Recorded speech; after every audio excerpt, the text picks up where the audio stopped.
Hey, how's it going everybody? It's your boy, Meteor Kaiser here, back again with another challenge run. Today, we're going to be kind of revisiting an old classic with a bit of a twist. We're going to be doing Can You Beat Fire Emblem Shadow Dragon with Marth and his Harem. This is very similar to the first challenge run I did where I did Roy and his Harem. So I'm just kind of copying the same kind of rules. So basically, it's going to be Marth and all the ladies. That's essentially, very simple rules. It's just, nothing crazy here. And I'm doing this on hard 1 because I attempted the first chapter and it was pretty much impossible for me to deal with it with just Marth and Sheeta. Like, very, very hard. So I dropped it down to hard 1 because I'm like, alright, this is more doable for the early missions. Later on, it's probably going to get easier. At least that's what I predict. But regardless, the only other thing that I'm adding along is so I'm allowed to use bait units as long as they don't retaliate. So that's okay because we have a lot of enemies that show up on reinforcement phase. So it's kind of hard to predict that kind of thing, but I'll get more into that later. And also I'm gonna do, just to make it slightly harder, I'm not gonna allow forging.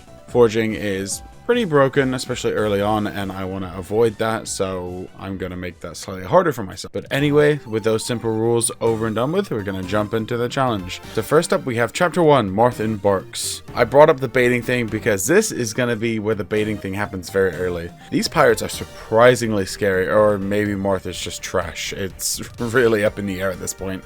So Sheeta is only goaded early because of the wing spear. Now the wing spear is a notoriously fantastic weapon. It's akin to the rapier. Basically it does extra damage against knights and calves. It's not great on this chapter, however it's still a really good spear. And she's got some really good speed stats, so she's going to be basically able to double any enemy in this entire game. So I guess it's because this is the first Fire Emblem game, well technically, but there's no healing items at all in this first chapter. There's no vulneraries. That's another reason why this chapter is really difficult. If I had vulneraries, I think I could make it through, but because I don't have vulneraries, I can't heal in between turns. I have to run back to the forts to heal up, which is kind of annoying, but I'm glad there's forts, which is something. Gazak is our boss and he has a steel axe, so I just throw some javelins at him, but that doesn't do too much, so I gotta sit Marth on with a rapier and just hope he doesn't die / get crit. 12 damage is crazy for a first chapter boss. Gazak might be the hardest first chapter boss in any Fire Emblem game. That might be debatable, however I can't really think off the top of my head of any Fire Emblem boss that's worse than Gazak on the first chapter. So I may or may not have slightly bended my rules a little bit just because of how insanely hard this boss fight was. I used Reese like once, but I'm like, fuck it, it'll be fine. It's not that big of a deal. At least I don't think. Considering I also took 50 turns on the first chapter, which shows how important Jigen is in this early chapter. And if you don't have your Jigen, you're kind of screwed over a little. But anyway, we move on to chapter 2, the Pirates of Gauder. Now this chapter does go smoother, but that's only because of my unequipped friends. The wing spear makes short work of those cavalry units, and I use my bait units to block the north. Now, I actually want to let my units die because eventually I'm going to need like less than 15 total units because 6x I need to get Athena. Athena is not an amazing unit, but considering how limited my options are in this female only run, or female-ish only run, I have to pick up every single unit that I can. The boss Gomer's hand axe is easier to deal with than Gazak's steel axe because it just does less damage. So this boss dies in a couple of turns, thank God. Now, one thing I didn't mention is we obviously you didn't see any of the prologue here because if you go on hard or above, that skips the prologue. That's good and bad because that skips us getting out on Norn, but Norn's not that great of a unit, so it's not a loss too much. I mean, that means we don't have any bow users, but who cares really, bows are trash. And next we move on to chapter 3, a brush in the teeth. Next female unit that we get here is Lena, but she's a cleric, so hey, at least we have a healer, but we're still limited to Marth and Sheeta for damage. So I use Jigen to slow down the left side, while Marth and Sheeta go up north to save Lena. For some weird reason, I decided to save Navarra and Julian just because I really don't know why. I think it was just autopilot that took over. But the rest of the chapter was pretty easy, and so was the hand axe using Boss Reynard. So there's a pretty annoying factor about this game. I have not played Shadow Dragon in quite a long time, so I completely forgot about this little thing. But Marth is the only person that can go to villages, so that, especially in these early chapters, is gonna ruin my fighting force. Because if I have to have Marth go rescue these villages, half my fighting force is being distracted, so that's not exactly what I would consider bueno. But anyway, we move on to chapter 4, Battle in the Shadow and the Lay. I have, it's one of those two. So I didn't even realize that auxiliary units were a thing. I had absolutely no idea. That just shows how much I've played Shadow Dragon. This is probably like my second or third time playing Shadow Dragon. And I didn't realize that, oh, if I kill off my units now, they're just going to keep respawning. And that's just going to keep happening if you have less than 15 units. That's a loophole. If you're bad, just let your units die and you'll get shitty ones as replacements. I guess that's where they got the inspiration in FE4 for the replacement units. But I activated a secret technique that I have been using called the Distractor Factor, where I use these units that can attack to bait and keep some heat off of my guys, which is probably really good, and I'm glad I did that in hindsight, just because, I mean, sure, Sheeta's not bad, Marth's alright, but it's like I can't really protect Lena as well at the same time. With all of these, there's a lot of cavalry, and we're gonna be fighting against one of our worst nightmares coming up here, Nomads. Nomads are annoying because they're quick and they hurt Sheeta, and that's all that really needs to be said about that. Thankfully though, the boss Benthean has a Rider's Bane, so it really doesn't do that much to Marth and Sheeta, and Marth lands a lucky crit anyway, so that's, you know, that's good. A nice easy boss fight. And we move on to chapter 5, Champions of Orlis. Oh god, this chapter was awful. Absolutely awful. Not the worst, but one of the worst. So the problem here is the village. So if you don't rush down that village, you're gonna get caught dealing with enemies for too long and you will lose it to a thief. And in this game, instead of brigands, it's the thieves that are the ones that destroy the villages. Just, you know, little heads up there. I, after a couple of attempts, whip out Lena's warp staff, and so it begins using ye old warp staff. Now, I never banned warp staffs. Warp staffs are pretty notorious in this game for making the game way too easy and making it rudimentary. However, I never banned it, so it's part of the rules. So I warp Marth up to that village, and I take that village immediately, because if Sheeta goes up to there, she's gonna get murked by those archers. And while I'm up there, I recruit Wendell, because, you know, having bait is pretty cool. And also, I could just steal his tomes. That's pretty nice as well. So once I clear the first half, a swarm of Pegasus Knights and cavalry reinforcements hits me after a turn, so I make sure I have enough vulneraries because I cannot get Lena in range. After dealing with those guys, I go after Merrick, the boss. He's a scary knight with a silver lance, but thankfully by this point I have 2 silver weapons of my own. I have a silver lance on Sheeta and a silver sword on Marth. So that's enough for those 2 to be able to clear him up. And we move on to the titular chapter 6, Fire Emblem. So this is like, I'm proud of this one. This is pretty creative of me. I mean, it's not the most insane strategy ever. It's just, you know, kind of different. So I warp Sheeta to cut the thief's exit off so I can get their items. Like, I just put her in front of them so they can't do anything. They just have to go through her. And so they can steal all the treasure they want because that's the only exit. And that works while I have Marth and the bait squad, as I like to call them, move forward and clear out the first area. The last part of the map is smart because there's 2 groups of knights with archers and a mage, so that means I have to bait out with Sheeta and then retreat so that Marth can deal with the archers, and then Sheeta comes back in to help finish off the mages. So that was pretty good map design. I'd like to say that this chapter was pretty fun to play. A lot better than the last one. So the boss Emerus is our first promoted boss, being a general, but thankfully I have an armor slayer, so Marth mops the floor with this guy. Crazy how good Marth got in such a short amount of time, but I guess it is kind of a pseudo solo run at this point. I get the Fire Emblem here, which acts as a chest key for the rest of the game. The only thing I'll need moving forward are door keys, and since I was able to get under that 15 amount for units, I move on to chapter 6X in War's Grip. So now we have access to Athena, who is our 4th female unit, and she is a Myrmidon, so we got a new crit queen. She'll never be able to replace Lynn, but you know, somebody's there. The problem is she is objectively worse than Navarre, but you know, we have to make do with what we've been given, you know? Beggars can't be choosers. Thankfully, this chapter is a joke. It's kind of meant to just level up weaker units, so as soon as I get Athena, I just use her as much as I can, and the boss Bathus gets destroyed very, very easily. He's a pirate, so it's easy pickings. And we move on to, I cannot pronounce this chapter, chapter 7, Lacandith Gauntlet. Ooh, jeez. So first, I book my squad to the right to secure the village early on, to get Bantu, who I'll need for Tiki later down the road. Having a 3rd unit really helps to deal with those groups of enemies, although Athena is not that great right now. She's gonna get better later on, hopefully at least. but like right now she's like kind of mediocre. Minerva and the White Wings are here, but as long as you don't engage or get in their line of sight or anything like that, you'll be big chillin'. They're just passing on through, just, you know, seeing the sights, all that stuff. And about halfway through the chapter, there's an actual fuck ton of cavalry reinforcements that pop up. One thing I'd like to clarify for this game is reinforcements are probably the worst part of this game's design, as they move on the turn that they spawn. It is so frustrating to not know exactly where they spawn, and so you have to reset because of that. So unless you have that foresight, you're gonna be up shit creek without a paddle, or you're just gonna have to go on the wiki and look up where they spawn or something. So Harem is our boss here, and he's a general with a silver axe and a silver lance, and also way too much defense. Athena cannot even scratch him, so Marth and Sheeta have to double team this man, and that works, but it takes a few turns. Marth is now level 20, but because he's kind of like Manakete / Fiefs, he can get to level 30, but he does not promote. He's the only lord that I think does not promote, I think. But anyway, we move on to chapter 8, Port Warren. So we get Rad and Sheezer here, and I just bring them up because they're my shopping people. They're just gonna stay in the plaza and just buy my stuff while I reset at the north.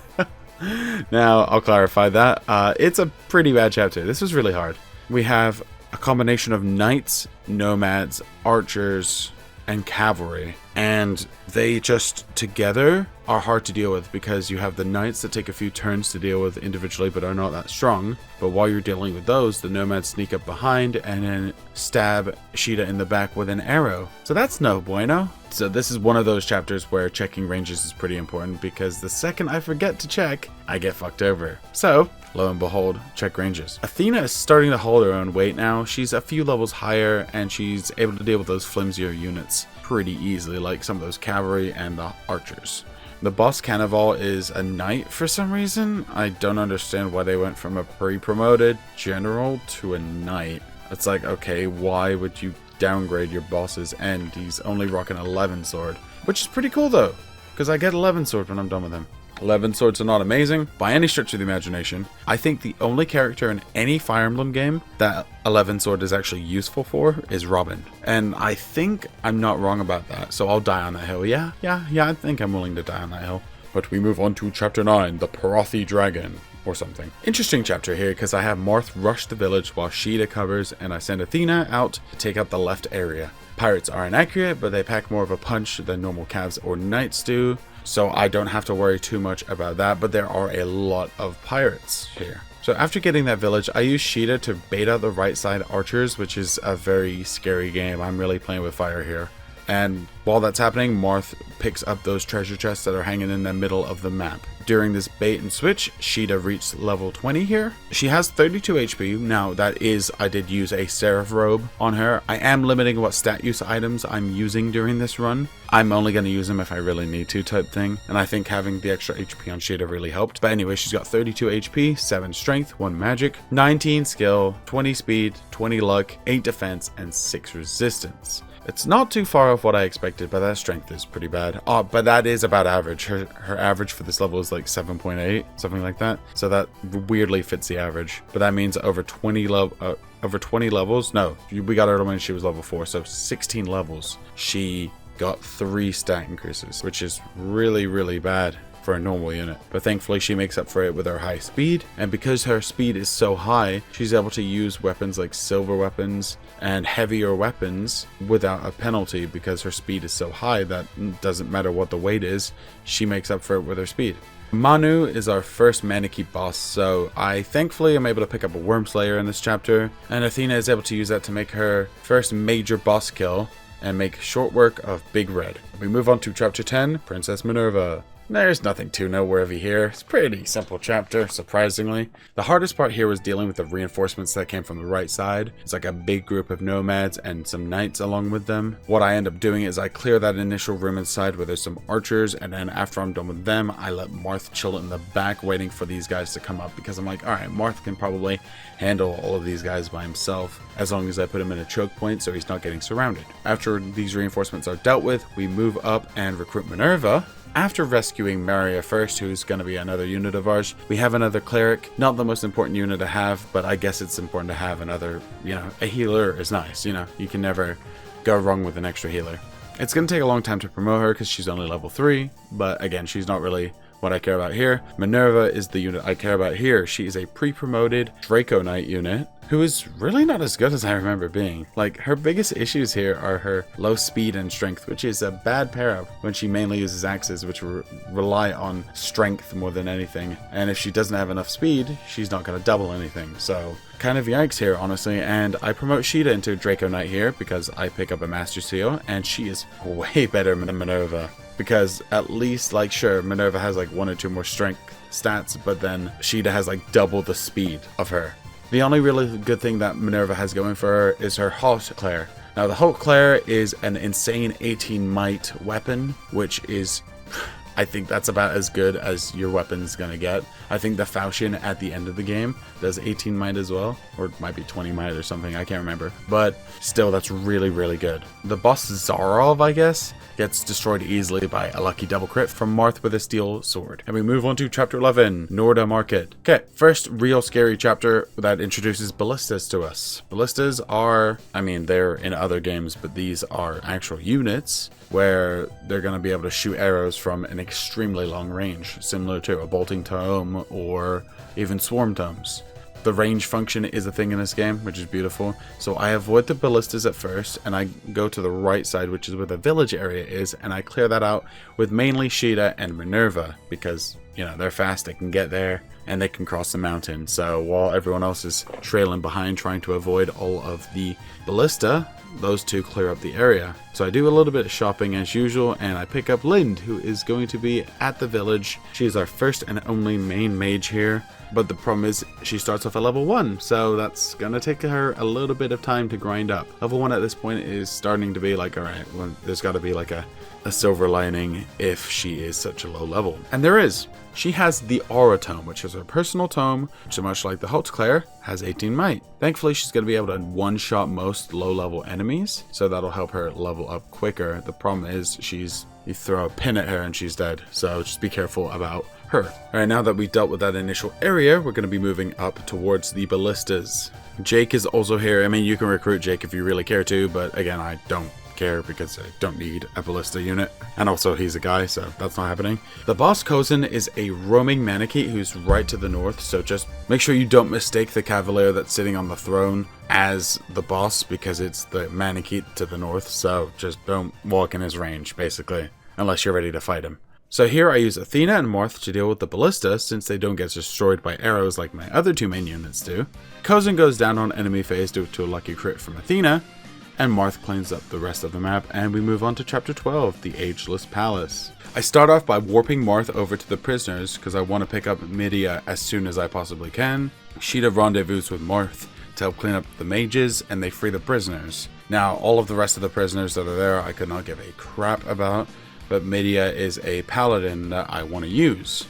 Now, the biggest problem here with Midia is she is a paladin with terrible bases. 7 strength, 9 speed. Like, what is the point? Now, unfortunately, beggars can't be choosers in this run, so I have to use her, and at least she has enough HP and defense to make her like semi-tanky. But again, she's not going to be a unit that I'm going to be using too much just because I can't really afford to use her. She's just not good. So reinforcements spawn in now, so I put the chapter on hold while Marth and Co clean up the reinforcements. And Sheeta gets warped to pick up the boots that are on the far right of the map. I want to be able to give those to Marth so we can move a lot more. That's just simple as that is. The boss area is pretty terrifying as there's a sniper there. My first real run into a sniper. So I can't use my Ace Sheeta, so I have to wait for the rest of the squad to roll up. And Athena by this point is level 20, and I give her her promotion to Swordmaster, so she now has 38 HP, 15 strength, 1 magic, 18 skill, 21 speed, 6 luck, 10 defense, and 3 resistance. It's about what you'd expect of a Swordmaster, but honestly the 15 strength is higher than I was expecting by this point. Myrmidons are not really known for having high strength growths, and this isn't terrible. I've seen a lot worse. Thankfully, the boss Volzin himself is a complete joke. He's a level 1 bishop, and the only thing good here is he has a Bolganon tome, but he gets just completely destroyed by Sheeta. His stats are terrible. We skipped the next Gaiden because, well, I don't think we met the requirements, and also I don't need to go to any more of the Gaidens because there's no other female characters in any of the Gaidens. So we move on to chapter 13, the Wooden Cavalry. Oh my god, this chapter was scary. So this entire map is basically just ballistas. The boss is a ballista, half the units, over half the units are ballistas. There's only like a few non-ballista units. And so that basically means over half my squad has to sit this one out. No Minerva and no Sheeta. And especially no Lena or Maria, because they'll just get destroyed instantly. So that means basically I'm only able to use Medea, Athena, and Marth here. So I do actually recruit Astrum. The only reason I recruit Astrum is because, one, I did want to fight a hero, and two, it's a bait unit, why not? So I have Marth clear out the South Ballista, and I have Athena rush down the boss Grigus. Thankfully, all the ballista are pretty easy once you're next to them, and they can't really do shit. The ballistas have lower accuracy against land units, which is also nice, and there's some forest tiles that you can make use of while you're going forward. We move on to chapter 14, Land of Sorrow. So I promote Lena into Bishop here, and she has 26 HP, 1 strength, 8 magic, 12 skill, 15 speed, 18 luck, 5 defense, and 16 resistance. Decent enough speed. I'm kind of shocked about the speed. 15 is not that bad. And she's going to be able to deal with some of those annoying mages because she has that 16 resistance. Finally, a unit that can reliably resist enemy attacks. The 8 magic is something you can work on. However, like it's not too bad because a lot of tomes have more might than anything, and they kind of assume that your mages are going to be really, really terrible. Like Lind starts off with 2 magic, like that's awful. She's a mage, she should at least have like 4 or 5 magic to start with. But hey, I digress. So this chapter I split up the squad. The flyers go south, Athena goes east, and the rest go west. Lena deals with those initial archers pretty well, surprisingly, because the only other 2 range users here are Medea, who is terrible, and Lind, who is way too frail to take an enemy phase. So I just have Lena deal with these guys, and it works relatively well. So kind of halfway through the chapter, Pala and Katria, 2 of the 3 White Wings, join us up here, and they aren't too bad actually, but they're worse than my promoted flyers. But still, they're not terrible for this point, being between the levels of like 8 and 10. I'm okay with that. The problem is once we recruit these 2, there's going to be a lot of reinforcing flyers that pop out of the bottom side of the map. And since they move on spawn turn, I get caught off guard like several times. And this is I probably reset like half a dozen times. It was pretty frustrating, to be honest. Because again, Maria or Lind are just in the wrong place at the wrong time. And after plenty of attempts, I do make it through, and I have Sheeta and Athena deal with the boss General Gilles, and we move on to chapter 15, An Oasis of Magic. Right, this chapter is kind of interesting, so not very bad though. We have Garneth who pops his old ass up, and Blood is invincible, so all you have to do is bait him into just attacking one of your stronger units. So for example, I use Sheeta and Lena because he doesn't do that much to them, because his attacks are magic based. So if I have units that have good resistance, I'm chilling. And eventually, thank God, he disappears, so Marth will be able to use that opportunity to go grab the treasure chests that are chilling on the right side of the map, and then Sheeta goes ahead and clears up the northern enemies on the right side. And then the rest of the squad start moving towards the left, so they start dealing with those enemies there. And there's not a real boss for this chapter. The boss technically was Garneth himself, however, he disappears. And for being a desert chapter, I for once didn't feel the compulsion to slit my throat during this, which is a first, surprisingly. Desert chapters. I think the only other desert chapter I kind of like was the Path of Radiance one. That one's pretty good.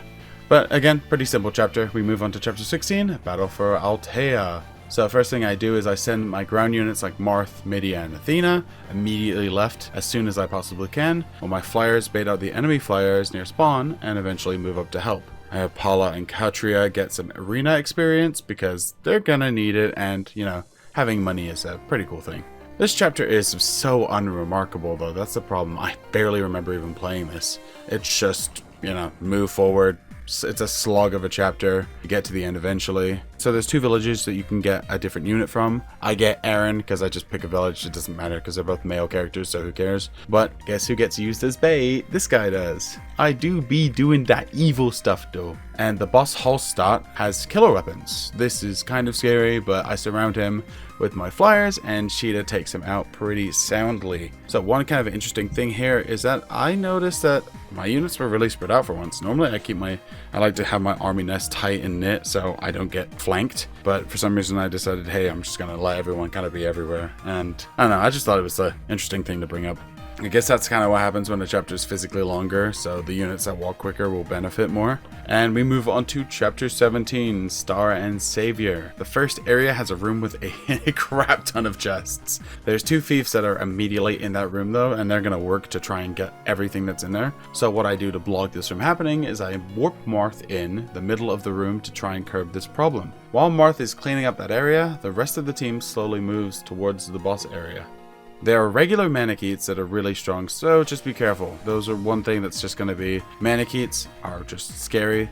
The one main thing that I've kind of noticed about my army is it's a lot more kill on one turn type vibes, whereas they don't have much defense going to them.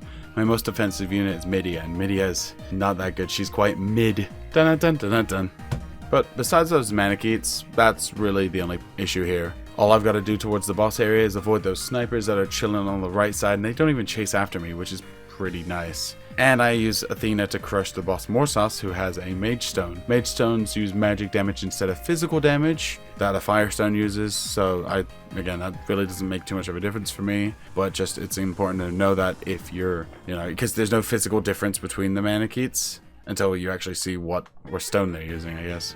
And Athena is shaping up to be way better than I was expecting. Like, really, I'm quite happy so far. She's in my top 3 units with Marth and Sheeta, and those are kind of just gimmies at this point.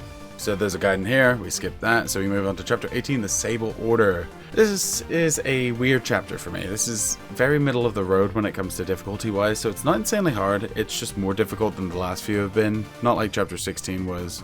So this isn't an insanely hard chapter, it's just more difficult than the last few ones have been, but that's kind of just due to just a sheer number of enemy units. There's like an actual metric shit ton of Cavs and Paladin units that, especially in the middle, did overwhelm me in the first area, and I did have to catch a few resets. Not too big of a problem, but it's just not fun having to reset when you don't really want to, so that's frustrating. That's the big problem with chapters that have just big numbers of units, because I can only do so much at once. Like, my general rule for like how I play games, and especially Fire Emblem games, is I like to have all my units gang up on each enemy, take them out slowly and methodically, because I am notorious, and if you've seen in some of my videos, I'm notorious for fucking up and just making dumb mistakes. So if we have chapters where I don't really have that option available to me, they're going to be a lot harder, and I have to rely more on strategies like choke points, and honestly, RNGs.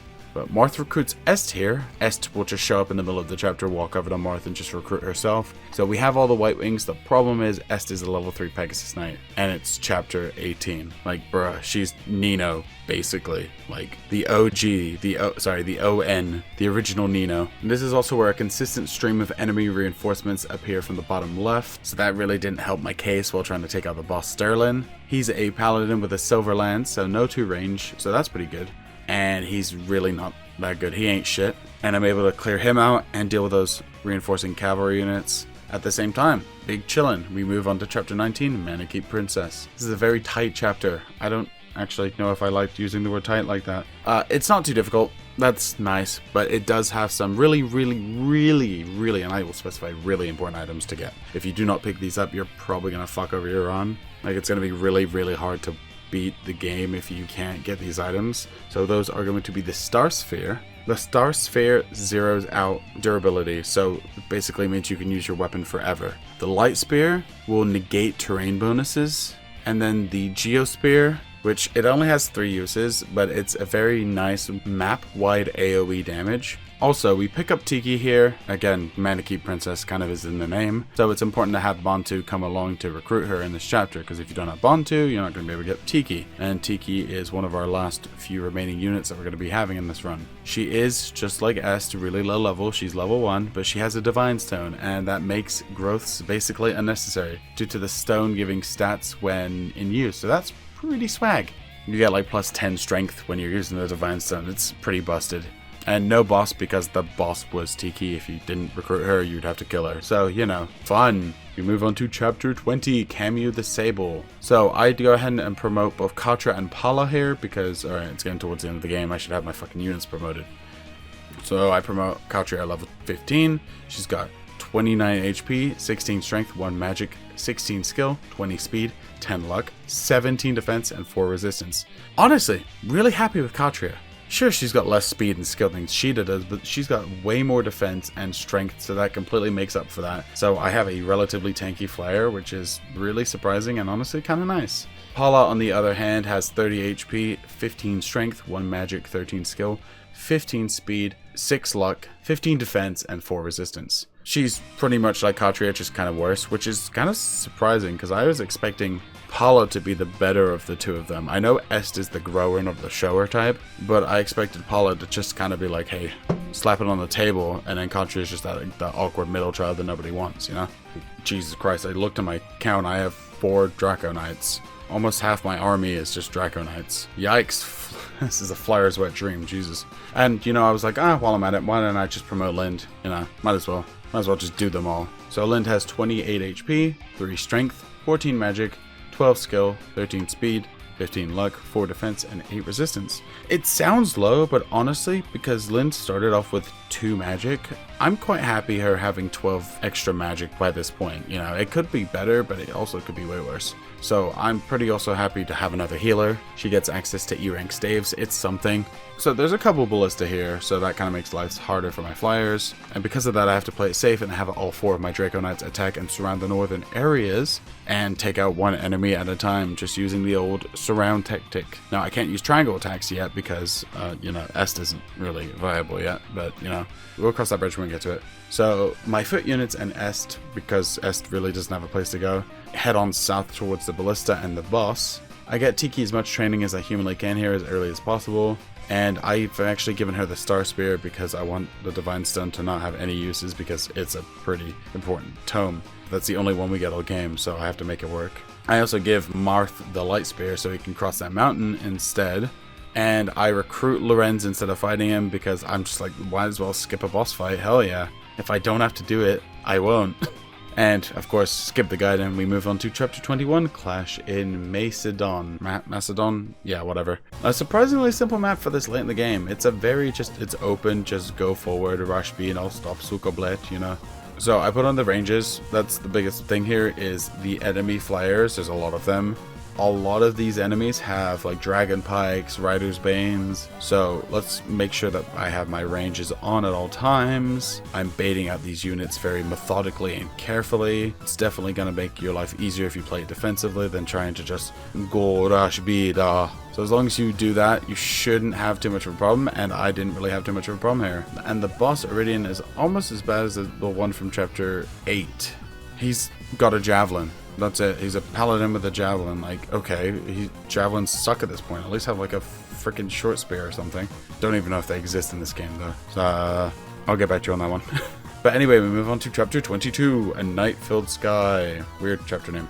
And God, this is such a change up. It's so long in the beginning, there's literally nothing happening. Because all of the enemies are chilling around the boss area and they make their way towards you and you make their way towards them.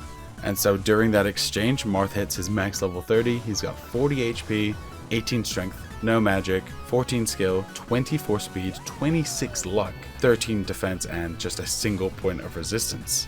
And for only getting 30 levels, you know, not terrible. Marth is actually a pretty decent lord. I'm quite happy with kind of getting that 24 speed, that 18 strength. The resistance is like, Jesus Christ, what was his growth rate? Like 0?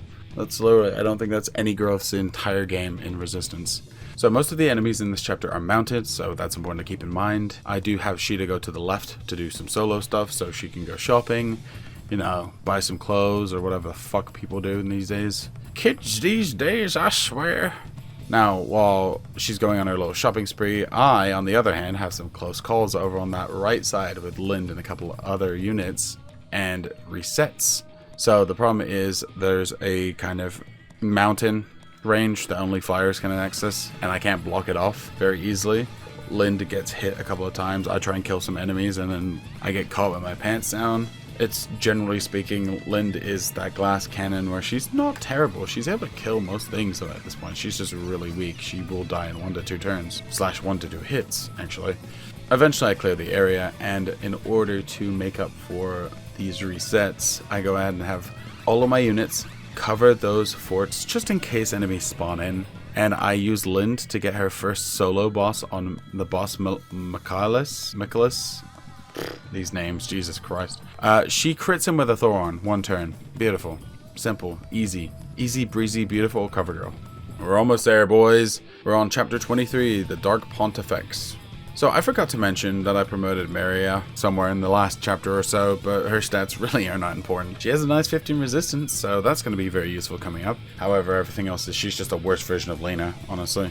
So Garneth is our boss in this chapter, and he has 2 copies in the DS version and 1 real version, so you have to fight him a total of 3 times. And the real one is towards the Spire area, but you're really not going to know until you actually kill him. So he does not take damage unless he is attacked by the tome Starlight. Starlight is the tome that you get when you fuse the Star Sphere and the Light Sphere together, and that happens at the end of the last chapter. So that means we would no longer have that Light Sphere or that Star Sphere. However, we have that tome now, and Starlight is a pretty good tome, and it's the only way that you can deal damage to Garneth consistently. So in order to do this, I have Lena take up this mantle. She's going to be the one that's going to be mainly focused on dealing with Garneth, but I do have Maria tag along so that she can take some shots and heal Lena when needed.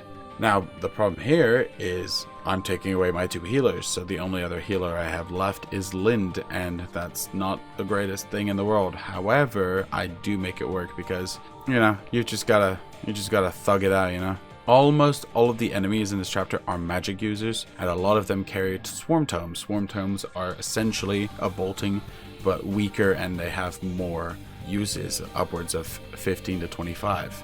So eventually I'm able to deal with these Garneth clones, make my way up, I reunite everyone to be able to take out the last one, and I'm able to secure the chapter. Thankfully, once you actually get into the enemy's range, these mages are weak as hell. It's just getting to that point that's the struggle. A lot of ranged attacks puts a damper on an army of my kind of resistance infallibility. And at the end of this chapter, I go ahead and promote Est, just because I'm like, alright, I might as well promote my last unit here. Yeah, so she's rocking 26 HP, 11 strength, 12 skill, 16 speed, 15 luck, 13 defense, and 3 resistance. Yeah, she's a Nino. Surprisingly decent. I mean, considering she's only like level 12 when I promoted her, it's like, alright, she's not bad. That speed and luck is really nice. That defense is pretty good as well. So I'm not really complaining too much. She's usable with a killer weapon, basically. Chapter 24, the Dragon King Realm. A lot of Manicheets here. So the best thing to do with them is to surround them as best as possible to 1-turn them. Kind of my strategy in all of the games I play anyway, so this is normal. So I have Marth and Sheeta, my Wombo combo, my That Ain't Falco, move north. And I forgot to mention that I did put the Iot shield on Sheeta. The Iot shield will block arrow attacks, or them being super effective, I guess. And I send everyone else south. Tiki should be really good here, as the Divine Stone works wonders on Manicheets. I couldn't unfortunately get the feat that took the Alm Staff, and the Alm Staff resurrects a party member, which would be really useful. I mean, obviously not right now, but like maybe moving forward towards the last chapter, considering this is the penultimate chapter, so.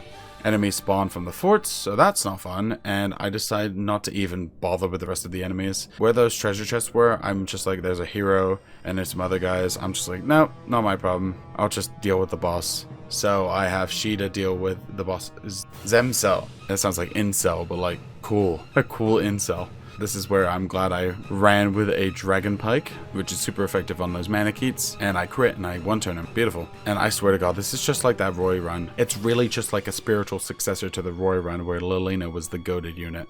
Makes sense because Sheeta is consistently goated, so whatever. Anyway, we're on the last chapter, Pog. This is Chosen by Fate. As usual, I whip out all that I have. You know, I bring out my best items. I bring out all my Fortify stats, which I've been hoarding because I'm a hoarder. And we also get, you know, another unit here. We get Elise, the sister of Marth. She's going to join us here as a bishop. And we also get Gateau, but again, Gateau's a melee unit, so I can't really use him. I give that Swarm Tome that he's holding on to Lind, and she acts as my sniper this chapter, so that's nice. And Elise does have an Alm Staff, which meant, like, even though I lost out the one on the last chapter, I at least have one option this chapter. So I'll kind of explain how I split up my units. I have Lind, Marth, Sheeta, and Lena in the bottom. The 3 Pegasus sisters are off to the left slightly, so first thing I have them do is rendezvous with Marth and company as quick as I can, while kind of avoiding the enemy ranges of the ballistas that are in this chapter. Then we have Maria, Midia, Athena, and Minerva, who are in the top left, so Athena will be my main damage dealer there. Then I have Tiki, and Elise, and they are chilling in the top right. So those two are probably in the most danger. Elise is not a terrible unit, but she can't really fend for herself, and Tiki is, you know, frail-ish. I honestly didn't get as much training on her as I probably would have liked, but, you know, hindsight's 20/20. So very important to have range on this chapter because of aforementioned ballistas. Alright, so even though I said that, I make an oopsie on the first turn, and normally I would have reset, but you know, I was just like, alright, let me just play it out and see what happens. So Athena goes down to a hero turn 1 because she gets hit by a ballista and then finished off by said hero. So normally I would reset, but I decided to res her instead with Elise. So that means Tiki has some help on that right side, and then I have Maria and Lena with Fortify Staffs. Fortify Staffs are map-wide AoE heals, which is basically going to mean every single turn I'm going to be able to heal my party up to full, which is very important for this chapter because there's a lot going on everywhere and it's very confusing, and it's very easy to get overwhelmed by just so many things to do. All your units are split up. It's just kind of frustrating having to have like 4 different battles going on in your head at once, basically. After a few turns, I warp Athena to the middle to clean up some of Medeus's supporting units. I send Sheeta and Marth up to help finish the fight, but by the time that they get there, Athena does fall. And unfortunately, that means Athena is going to be out of our run. I mean, she did really work hard, and oh my god, I am so happy to have had her as a unit. Really, really strong unit. So I have the rest of my units hold off the enemy reinforcements coming from the right after reuniting them. I'm lucky that Sheeta is able to dodge tank a lot of those ballista shots. Sure, she has the IO shield, but ballista shots are still going to be kind of scary. They are strong but inaccurate, similar to like axes, which is kind of a weird, you know, bow and axe are not anywhere near each other. However, you know, Fire Emblem logic, right? Once Marth finally does make it to Medeus, the rest of the chapter is pretty much over at that point. He does exactly 30 damage per hit to Medeus, so I end turn on him. He attacks me. He brings me down to like 5 HP. I dodge a hero attack. Marth goes in, finishes the job on the next turn because Medeus has exactly 60 HP. And the weapon that we were using was the falchion that we picked up from Garneth on the last chapter. Basically, it's a goated rapier. It's his main weapon, you know, it's his magnum opus, if you will. But yeah, that's it. We were able to beat the chapter. I'm surprised, honestly. This was and I do remember I played it. This is kind of funny. This is a side part, but I played this final chapter while I was I came home from a party. I was drunk beyond repair. I was like, you know what? I'm going to finish this run. I'm going to do it. And I did it. And I made it work. This is such a dumb idea to have done this, but that's probably why I was just like, fuck it, we ball. But hey, what a fun way to end this run. Honestly, this was very enjoyable. I haven't played Shadow Dragon in so long, and it's such an underrated game that not many people play it anymore, you know. You're going to be more seeing like the GBA titles or, you know, the modern titles, but you don't really see much talk about the DS titles. And I'm willing to do something similar like this again because that was a lot of fun.